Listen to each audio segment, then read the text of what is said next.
बिस्मिल्लाहिर्रहमानिर्रहीम। अस्सलामुअलैकुम। 12 न्यूज़ के साथ मैं हूं सना हुसैन। चलते हैं खबरों की जानिब। तहसील साहिवाल के गांव पठानकोट के साबिका कौंसलर मेहर मोहम्मद बख्श बेटी को स्कूल पहुंचाते हुए अलबका चौक साहिवाल हादसे में बेटी समेत खालिक हकीकी के पास जा पहुंचे।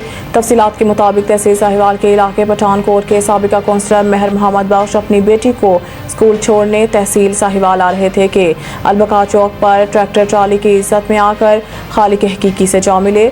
तहसील साहिवाल में ट्रैफिक हादसात होना रोज़ का मामूल बन चुका है। गुज़िश्ता रोज़ भी शालीमार के कराची से आई फैमिली मोटरसाइकिल सवारों को पंपावाली पुल के करीब शालीमार बस ने टक्कर मार दी, जिसके नतीजे में 10 साला बच्ची अंशरा जान से हाथ धो बैठी। सहाफ़ियों की जानिब से बार बार अफसरान बाला को याद दहानी के बावजूद इंतज़ामिया टस से मस ना हुई। साहिवाल के सियासी समाजी शख्सियात और शहरियों ने कहा है कि हमारी तहसील तहसील है जिसका कोई वली वारिस नहीं है। शहरियों ने वज़ीर आला Punjab, DC Sargodha, commissioner Sargodha, DPO Sargodha से मुतालबा किया है कि तहसील साहिवाल में 2 मुकामात पर ट्रैफिक वार्डन और अलबका चौक और शाहपुर रोड पर स्पीड ब्रेकर की अशद ज़रूरत है। लारी अड्डा चौक और अलबका चौक पर ट्रैफिक वार्डन तैनात करके लोगों की ज़िंदगियों को बचाया जाए। अब्दुर्रहमान मुगल, 12 न्यूज़, तहसील साहिवाल, ज़िला सरगोदा।